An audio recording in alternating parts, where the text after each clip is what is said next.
Pak Prabowo, rakyat Bapak itu ada 280 juta orang kurang lebih. Bukan hanya si Aguan. Dan di sini setahu saya juga manusia, bukan orang hutan. Ya. Kenapa Bapak biarkan penindasan yang begitu kasat mata? Jangan lupa dulu ada 2 orang kita ditangkap di Singapura, ya, itu tentara, itu cuma 2 orang itu. Lalu kita bagaimana heboh untuk bagaimana itu supaya bebas. Nah sekarang di sini ada ratusan orang. Kalau dihitung mungkin di PIK 2 ini mungkin ada puluhan ribu orang yang nasibnya sudah ditindas. Sebagaimana penjajah itu menindas rakyat.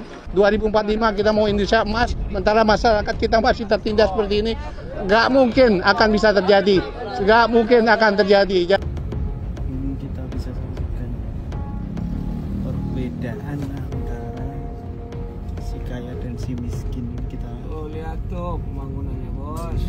Kami berada di salah satu titik Kampung Muara, ya, yaitu di kecamatannya Teluk Naga. Bahwa kita lihat di belakang ini ada satu titik di Kampung Muara ini yang belum terselesaikan, apa itu penggantian dan penolakan warga terhadap bagaimana bangunan mereka akan dihargai 300.000. Sedangkan yang lain sudah ada yang sampai 300 dan lain sebagainya. Inilah yang mereka tolak, ya, 3 juta, 2 juta. Nah, oleh ini yang mereka tolak. Bersama saya ada kebetulan Pak Samsir, ada Pak Marwan, ada Pak Narko, dan bersama rakyat, bersama warga yang menolak terhadap tidak ada keadilan. Ya. Ini adalah wilayah sudah masuk terdampak dalam PIK 2. Ya, ini sudah PIK 2 yang kanan kiri sudah tembok, ya. Dan ini adalah jalan-jalan dan memasuki kampung yang akan segera mereka lakukan pembongkaran. Dan nampaknya apakah masih ada daya pertahanan rakyat ini untuk menolak itu? Inilah yang perlu kita sampaikan kepada Pak Prabowo, ya, biar tahu di lapangan keadaannya seperti apa ini. Ya, mungkin sebelum nanti kita minta keterangan dari warga sedikit, Pak Samsir dulu, mungkin saya Pak Samsir. Ya. Assalamualaikum warahmatullahi wabarakatuh. Ya, siang ini tanggal 16 Februari 2025 kita berada di Desa Muara, Kecamatan Teluk Naga. Di tempat ini kalau di belakang ini masih kelihatan perkampungan, ya. Memang kalau di depan tuh udah dibebaskan. Nah, dari warga sini tadi disampaikan kalau memang mereka yang tanahnya udah dibebaskan tadi masih dihargai 3 juta, ya, per meter. Yeah. Kalau kita di belakang sini, ya, mereka masih bertahan karena harganya udah turun menjadi 300.000. Jadi sepertinya yang melakukan pembebasan, ya, katakanlah pembebasan terhadap wilayah sini, lahan sini, itu semena-mena terhadap nilai yang mau mereka ambil, yang mereka tentukan sendiri. Tentunya kita prihatin sekali kan ini, karena memang kalau di kiri kanan ini sudah tembok, di depan sana sudah jalan yang menuju ke wilayah barat Sungai Cisadane. Jadi di sini kehidupan masyarakatnya, ya, sudah memang udah terkepung. Jadi sebagai masyarakat, ya, saya pikir, di belakang sana itu kelihatan ada apartemen Amsterdam, ya. Jadi begitu mewahnya tempat di belakang sana itu. Sementara tembok ini, rumah-rumah ini masih ada dan mereka menjadi tempat yang sangat terkepung. Saya pikir ini suatu keadaan yang sangat memprihatinkan kita sebagai warga negara Indonesia kalau masyarakat kita, terutama penduduk yang ada di nggak jauh dari ibu kota, ya, ini hanya beberapa kilometer aja dari Bandara Soekarno-Hatta. Ini masyarakatnya sudah tertindas, terkepung, dan ini juga kalau lihat dari saluran air ini udah nggak ada lagi saluran air yang bisa dimanfaatkan oleh masyarakat sini untuk kehidupan secara layak. Yang saya dengar itu kalau hujan itu akan banjir. Jadi saya pikir ini mestinya pemerintah segera tanggap, ya, dalam hal ini agar betul-betul penderitaan dari warga yang ada di sini, yang banjir terus setiap hari. Setiap hari banjir terus katanya, dan memang menuju jalan jalan kemari pun mereka perlu jarak yang sekitar berapa kilo itu ke sana itu sampai keluar? Ada 5 kilo. Ada 5 kilo. Ya, tentunya 10 kilo menuju jalan sini kiri. Ya, 10 kilo menuju ke jalan utama ya, sehingga mereka karena kiri kanannya sudah tembok semua. Apalagi ini jalan udah jadi Pak, bakal di panel kita. Makin terdesak. Nah, itu makin terpencil. Ya itu dia. Mau bikin jalan, Pak. Jadi betul. Kalaupun PIK ini sebagai pengembang, ya, nggak apa-apa. PIK ini sebagai pengembang, tentunya pada saat dia akan melakukan pembangunan, tentunya dia sudah mendapatkan AMDAL yang dikelola oleh negara, yang sudah mendapat izin. Kalau seperti ini, sementara dia sudah terus melakukan aktivitas, masyarakat yang ada di sini tidak dipedulikan. Ya, sepertinya betul, negara ini sudah tidak TRS ini sudah tidak bertuan lagi. Jadi warga yang ada di sini betul-betul menderita karena proyek Pantai Indah Kapuk 2 ini adalah membangun daerah yang eksklusif yang terpisah dari masyarakat. Ini sebentar lagi juga akan dibatasi, dipasang tembok juga, sehingga panel, Pak, panel. Iya, bahasanya panel di sini, padahal mereka dibatasi tembok, aktivitasnya. Sehingga saya pikir kalau pemerintah masih diam-diam saja, pemerintah tidak betul peduli dengan masyarakat yang ada di sini. Jadi Pantai Indah Kapuk 2 ini betul-betul sudah merambah dan mengambil semua lahan-lahan rakyat di sini, sementara pemerintah tidak memperhatikan sama sekali. Kalaupun dalam proses tadi yang saya katakan, kalau semua ini kan mestinya ada aturan, ada izin-izin dalam membangun katakan satu perumahan yang udah mendapat izin dari AMDAL ya. Jadi semuanya udah diperiksa, boleh dilakukan. Kalau ini sebenarnya mereka berjalan seenaknya aja. Saya pikir betul-betul pengembang ini betul-betul ya, saya pikir udah biadab betul ini ya terhadap masyarakatnya. Saya pikir pengembang ini udah sangat biadab ini kepada masyarakatnya, nggak peduli. Mereka nggak pikirkan masyarakat yang ada di sekitar sini yang udah bertahun-tahun ya ada di sini ya. Jadi itu saya pikir dengan keadaan yang sekarang ini mudah-mudahan kita ada di sini hari ini tanggal 16 Februari 2025, kita sudah 79 tahun merdeka. Kalau kita mikirkan untuk 45 tahun 2045 kita mau Indonesia emas, sementara masyarakat kita masih tertindas seperti ini, nggak mungkin akan bisa terjadi. Nggak mungkin akan terjadi. Jadi pemerintah harus turun dengan cepat untuk mengatasi masalah seperti ini. Apalagi tempat ini tidak jauh dari ibu kota, yaitu lebih kurang hanya berapa kilometer dari ibu kota. Demikian dari saya. Assalamualaikum warahmatullahi wabarakatuh. Waalaikumsalam.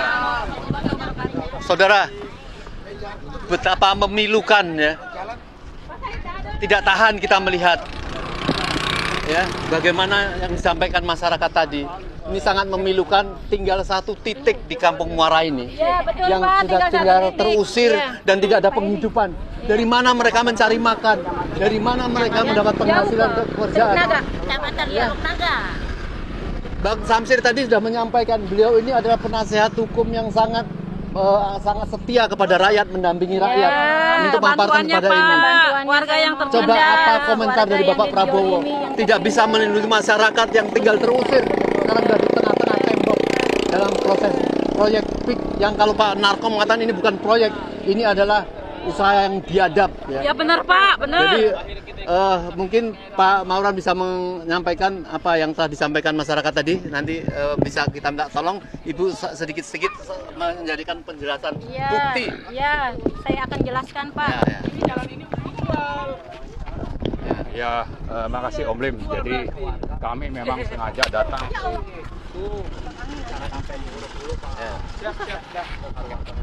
Oke. Ya, sudah siap.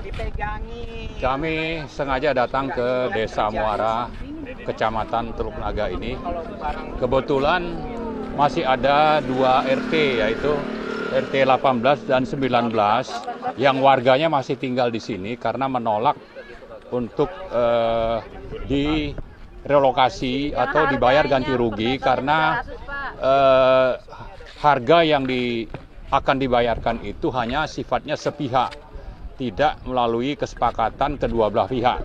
ini sudah melanggar aturan. Kalau ada transaksi jual beli mestinya dua pihak itu setuju. Nah, ini tidak. Nah, karena itu mereka masih bertahan. Itu yang pertama. Yang kedua, kita melihat sekeliling dari tempat mereka tinggal ini sudah ditembok. Ini adalah bentuk intimidasi, teror yang ujungnya nanti untuk mereka akhirnya terpaksa menerima tekanan dari pengembang untuk dibayar sesuai dengan yang diminta oleh pengembang. Tidak bisa lagi, karena apa? Karena memang secara sehari-hari mereka itu hidupnya sudah susah, ya. Jadi kalau bicara hak asasi manusia yang 10 pasal dalam Undang-Undang Dasar, ya, mulai dari pasal 28A sampai 28J, itu misalnya hak untuk hidup di sini mereka sudah dikriminalisasi, sudah diintimidasi, sudah diteror, sudah dipaksa. Hak untuk mendapat mata pencaharian juga sama, ini sudah tercerabut. Mereka sudah tidak bisa hidup sesuai dengan apa yang selama ini mereka jalani. Karena apa? Karena yang dilakukan pengembang membuat mereka sudah tidak punya kesempatan yang layak untuk bisa mendapatkan mata pencaharian. Belum lagi hak-hak lain saya kira yang faktanya seperti inilah adanya. Kita lihat misalnya sampai ke belakang sana itu rumah-rumah banyak yang sudah lusuh karena memang dibuat kondisinya demikian untuk nanti mereka akan akhirnya menerima paksaan dari para begundal ini, ya, rezim oligarki yang dipimpin oleh Joko Widodo dan Antoni Salim dan Aguan. Inilah kelakuan mereka, ya. Karena itu kami sengaja datang ke sini untuk melaporkan kepada Pak Prabowo sebagai Presiden Republik Indonesia. Minta keadilannya. Ya, mereka menuntut keadilan. Mereka ingin supaya hak asasi manusia itu ditegakkan. Tidak harus dibeda-bedakan, mentang-mentang mereka ini orang miskin, ya, tinggal di daerah kumuh, lalu dipaksa untuk menjual asetnya dengan harga sesuai dengan yang dipaksakan oleh pengembang. Ini tidak bisa diterima, ya. Ini dijamin oleh konstitusi. Jadi Pak Prabowo, Anda jangan hanya melihat ke sisi kepentingan oligarki, bisnis, investasi dan sebagainya, tanpa peduli melihat nasib rakyat yang sudah semakin sengsara hidup di sini. Ya, Anda sebagai Presiden Republik Indonesia harus berlaku adil, menjalankan kekuasaan Anda sesuai konstitusi dan peraturan yang berlaku. Jangan pilih kasih. Nah, ini faktanya ada kejadian intimidasi, kejahatan sistemik, ya, terstruktur dan masif, ya, di daerah sini. Yang dengan begitu saya kira sudah waktunya Anda menegakkan keadilan di sini dan menghukum pengembang yang sudah berlaku zolim, sudah berlaku biadab. Ya, ini faktanya masih banyak nih ibu-ibu dan bapak-bapak yang hadir di sini. Untuk Anda perhatikan, mereka rakyat Indonesia juga. Mereka bukan warga kelas 2. Ya, tidak ada warga kelas 1, kelas 2 di Indonesia mestinya. Tapi yang Anda praktekkan, Pak Prabowo, sekarang ini Anda lebih memperhatikan kepentingan investor semacam Aguan, Antoni Salim dibanding rakyat yang susah, yang miskin seperti ini. Ya, Anda tidak boleh seperti itu. Kalau Anda berlaku zolim seperti itu, tunggulah nanti perlawanan rakyat atau hukum Allah akan datang kepada Anda karena Anda berlaku zolim kepada rakyat. Terima kasih. Baik.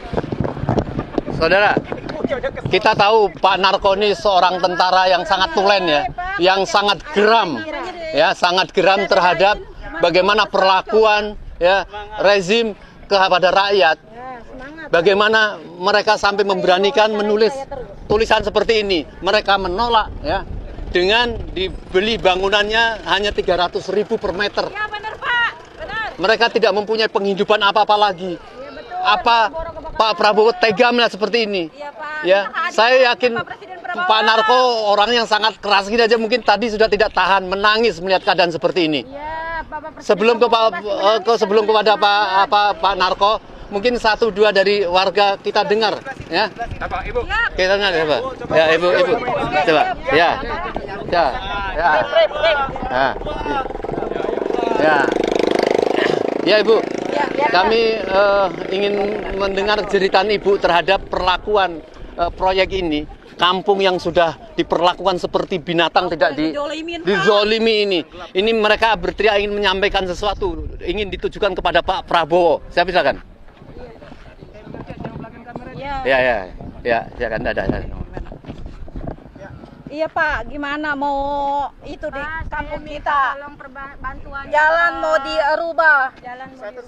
Jalan mau dirubah, udah dari dulunya jalan lempeng, sekarang mau dirubah. Sekarang kalau jalan jadi di panel, di tembok kita makin terpencil. Air ntar makin meluap kemari. Gimana nasib kita kalau belum didekorasi? Ibu rumahnya di mana? Di depan. Ini masuk gang ke sini. Iya. Lalu banjir sedang full. Anak saya ngerobok. Oh, kalau Ibu keluhannya gimana? Ya, saya minta tolong sama Bapak Presiden. Saya minta tolong bantuannya segera.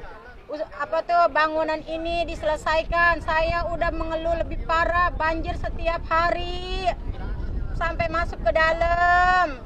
Intinya saya ingin dipindahin, tapi dengan harga yang sama, yang sesuai, yang sudah dia beli. Jangan dibeda-bedain. Warga depan, jangan suka dibeda-bedain.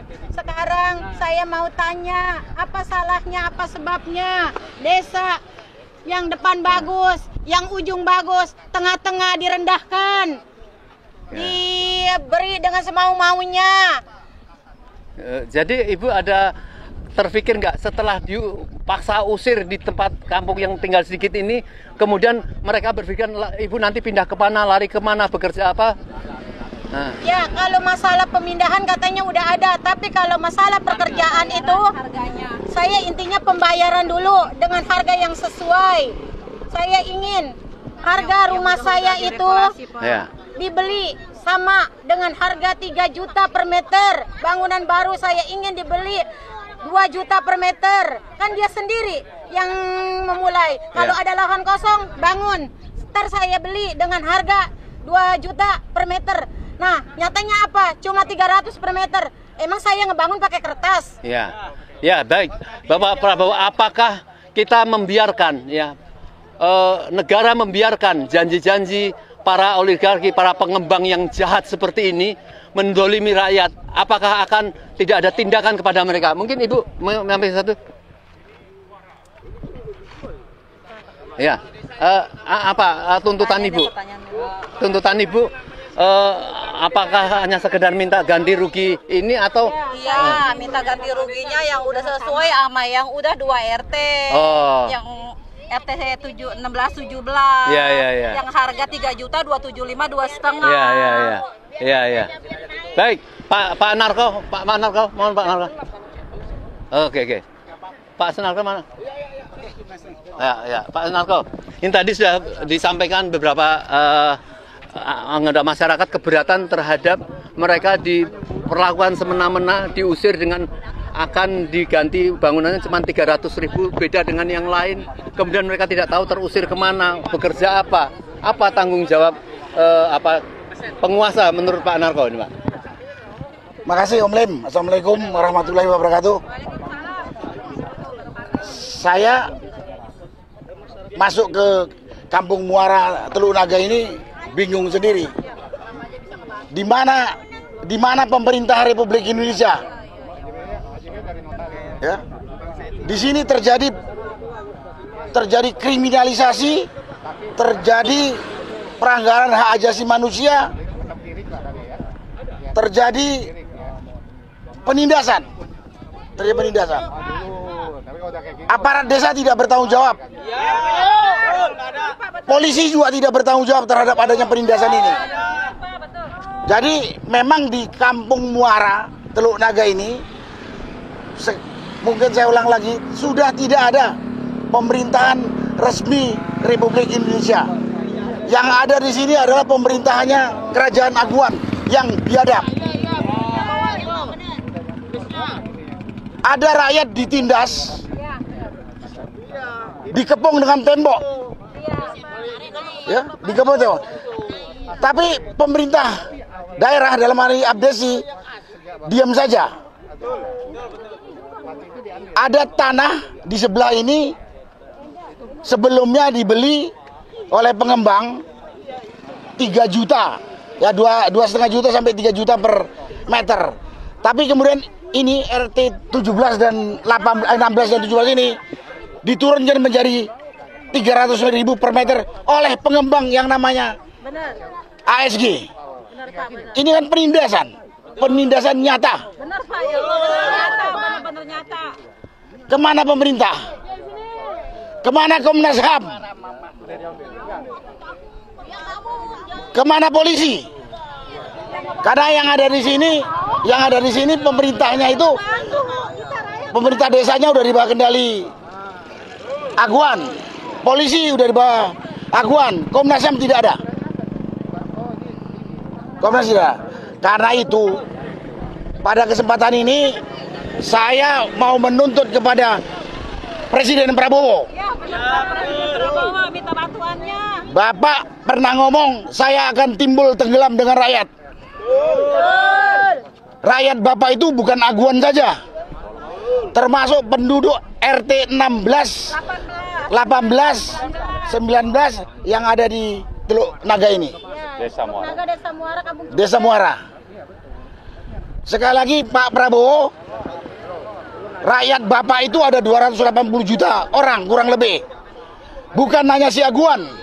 Dan di sini setahu saya juga manusia, bukan orang hutan. Ya. Kenapa Bapak biarkan penindasan yang begitu kasat mata di depan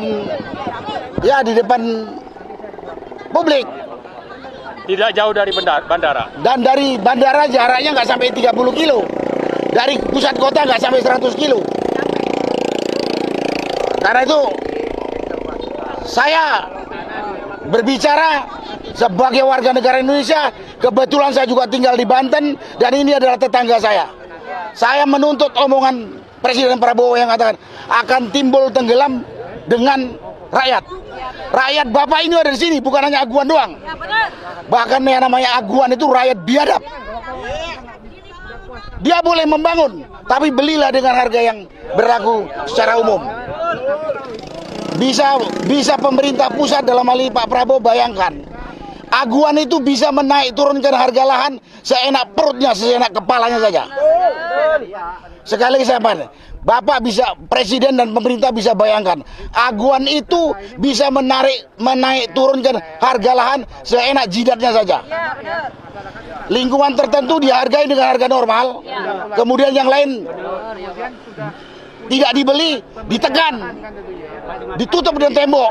Mau tidak mau, rakyat ini kan terkucilkan seperti dalam satu terowongan. Dan tempat saya berdiri ini katanya kalau sedang rob air laut bisa hampir 1 meter. Bisa hampir 1 meter. Karena saluran-saluran udah ditutup tembok. Dan semua. Jadi bukan hanya Presiden Prabowo, mungkin ini terlalu kecil. Menteri Bapak perintahkan. Menteri Bapak, termasuk Ketua Komnas HAM, suruh lihat ini. Gitu. Itulah, saya nggak cerita lagi bagaimana penderitaan rakyat sini, karena sudah kasat mata dan tadi sudah dijelaskan dengan jelas. Saya hanya nuntut omongan Presiden Prabowo yang akan timbul tenggelam dengan rakyat. Silakan Bapak kalau nggak mau di sana tenggelam dengan rakyat Muara, Kampung Muara. Jangan timbul dengan Aguan, tapi tenggelam dengan rakyat Kampung Muara. Dan saya tahu di sini juga manusia seperti kita. Itulah pada kesempatan ini. Mudah-mudahan Pak Prabowo nggak budek dengar omongan rakyat. Saya mewakili omongan rakyat di sini. Ya. Mudah-mudahan nggak buta juga. Cukup banyak sini, ribuan, 1000-an ada. Tertutup oleh temboknya Aguan. Perumahan Aguan. Ya, tertutup. Dan yang lain-lain. Banyak sekali janji Bapak kepada rakyat. Sekali lagi Pak Prabowo sudah cukup banyak janji Bapak kepada rakyat. Sekarang kami minta implementasi atau pelaksanaannya. Pertama adalah pembatalan PIK 2 sebagai proyek tipu menipu dan tindas dan menindas rakyat dan lain yang begitu banyak. Ini hanya sebagian kecil. Di luar PIK 2 ini, di sebelah barat Kali Cisadane juga terjadi penindasan dan perampasan lahan rakyat yang sama biadabnya. Itu juga rakyat Bapak, Pak. Itu juga rakyat Bapak. Mereka itu yang di sana di barat Kali Cisadane bukan orang hutan, apalagi babi hutan, enggak, rakyat juga. Manusia juga. Itulah yang bisa saya sampaikan kepada ini. Intinya saya menuntut kepada Presiden bersikap adil. Bersikap adil. Rakyat Bapak itu banyak. Itulah yang bisa saya sampaikan pada kesempatan ini. Terima kasih Om Lem. Wassalamualaikum warahmatullahi wabarakatuh. Baik, Pak Prabowo, ya, ingatlah azab Allah yang akan menimpakan kepada Bapak, pada kita sekalian apabila tidak berlaku tidak adil. Ini jeritan-jeritan masyarakat di sisa-sisa terakhir di kawasan PIK 2 ini.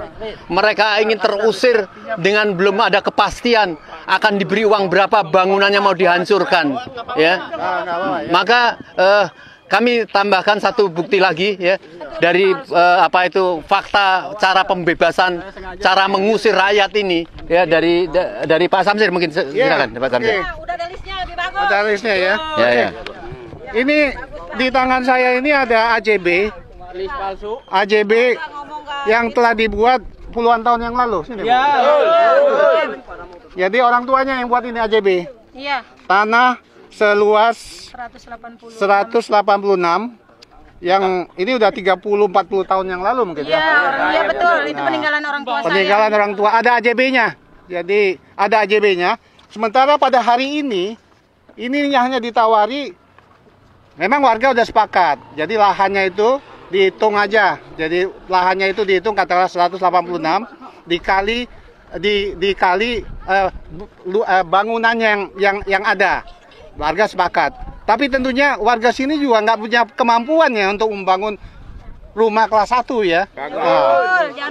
Jadi di sini kelas 1 ini bangunannya kelas 1 250 juta ini. 250 juta. Enggak, itu kapan? Harga kapan? Ini ada tabel. Benar. Kemudian yang sekarang ini bangunan baru ini yang sekarang ini yang baru dibangun seperti dia ini. Ini 300.000. Nah, seperti ini yang ditawari 300.000. Betul. Ya. Dulu berapa? Dulu ada yang dipukul rata, yang udah digusur, itu 3 juta. Jadi sebagai bukti kalau pemilik lahan ini adalah orang tua ibu Pak Pian ya tadi ya. Pak Pian, orang tua ibu ini yang udah puluhan tahun dengan ada AJB-nya, sekarang mau dibebaskan seharga 300.000 per meter. Ini tentunya warga keberatan. Ini bukti. Ini bukti yang akan kita bawa, ini bukti untuk kita perjuangkan. Kalau saya pikir, nah ini saya juga sampaikan ya, karena saya lawyer HAM ya. Kalau ibu-ibu yang ada di sini kan terekam semua ya. Kalau ada apa-apa, katakanlah orang yang tidak berhak mengancam atau mengintimidasi atau apapun, lapor ke saya. Lapor ke saya. Ya, lapor ke saya. Karena ini adalah suatu praktek yang memang kejam ya. Kejam sekali. Orang yang udah puluhan tahun punya hak. AJB punya rumah yang ditempati seluas 186, 300.000. Berapa tuh harganya jadinya? Berapa? 300 kali 30 ya, 50 juta. Jadi rumah apa Pak? Harga segitu coba.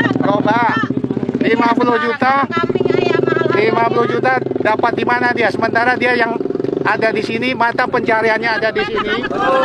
Sehingga dia tentunya akan terusir begitu aja dan tidak betul-betul tidak merasakan dia berada di tempat ini yang sebelumnya. Ini kan daerah yang mahal ya. Kalau lihat apartemen itu.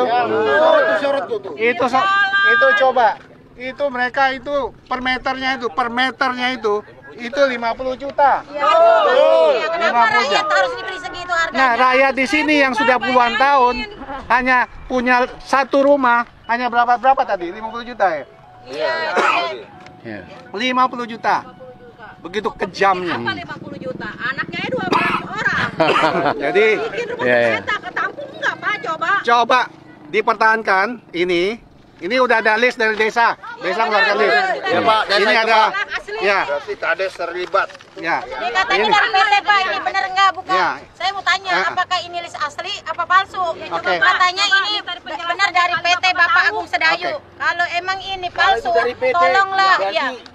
Aguan yang kurang ajar di sini. Ya, kalau emang ini dari PT, saya mohon Pak diperbaiki. Apakah benar, saya minta penjelasannya dengan sejelas-jelasnya. Ya. Oke, Ya, Pak. hari ini tanggal 16 Ya. saya mengadvokasi bapak-bapak ibu yang ada di sini Ya. untuk memperjuangkan Betul. Setuju? Setuju.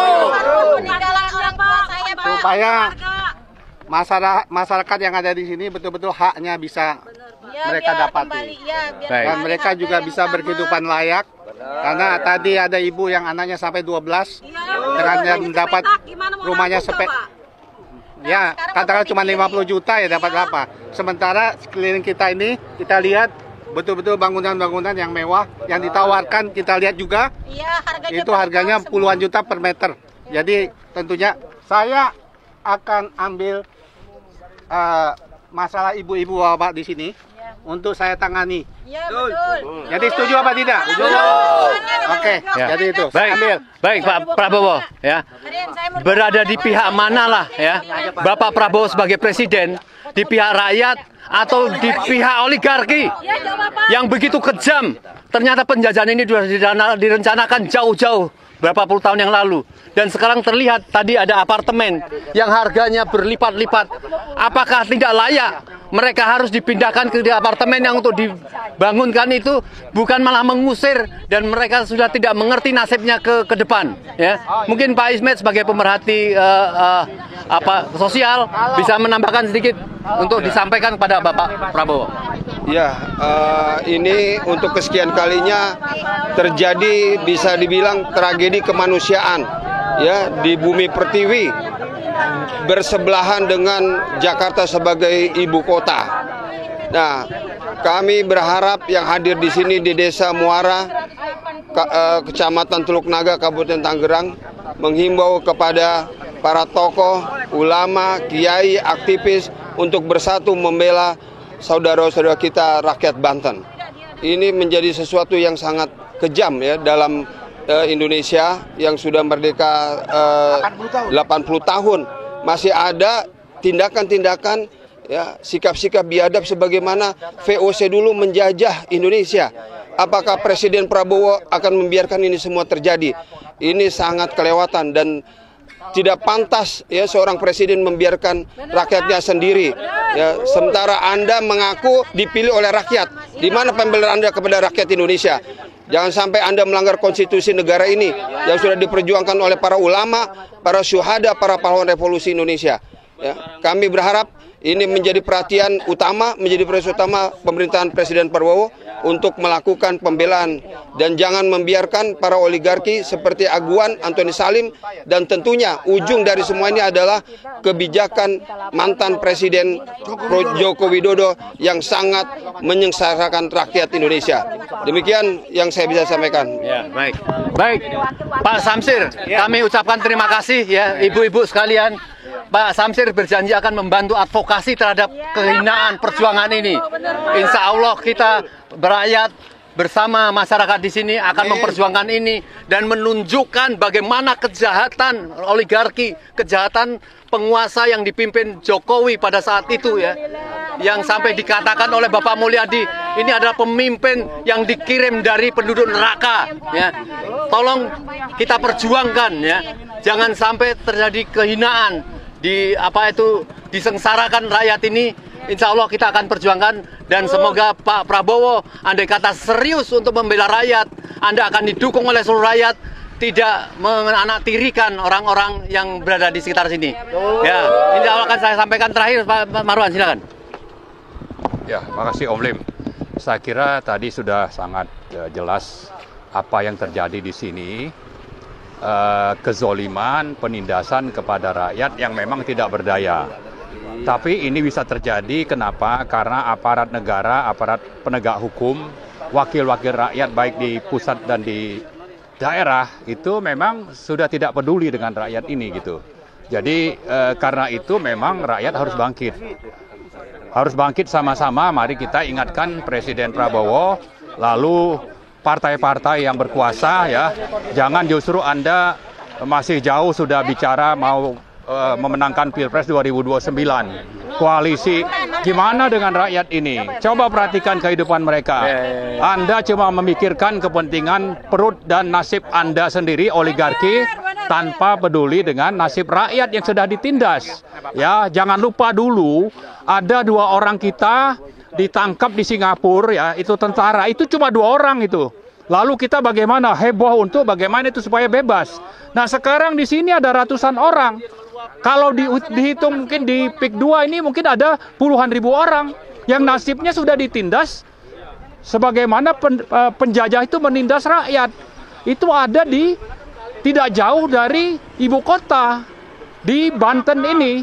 Ya, karena itu saya kira mari Anda jangan mikirkan apa yang Anda akan dapat, Anda genggam kekuasaan oligarki tanpa peduli rakyat yang sedang menderita yang dijajah oleh para oligarki yang dipimpin oleh Joko Widodo, Aguan, dan Antoni Salim.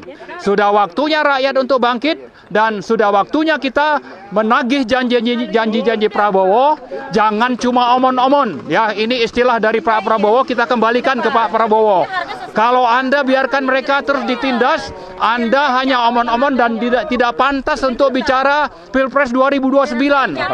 Sampai 2025 saja, akhir 25 aja Anda tidak pantas kalau demikian. Kenapa? Karena Anda hanya omon-omon.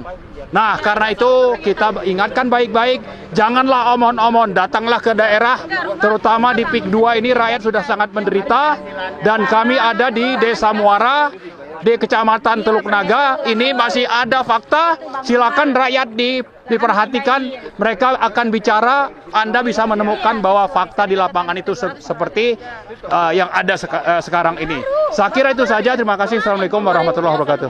Baik, ya, sebagai pesan terakhir kami sampaikan bahwa rakyat Keramat ya, Keramat Muara menolak dan minta keadilan. Ya. Kami buat yel-yel, Kampung Keramat menolak penindasan dan meminta keadilan. Betul. Sekali lagi, Kampung Keramat, Kampung Muara minta keadilan dan ditegakkan.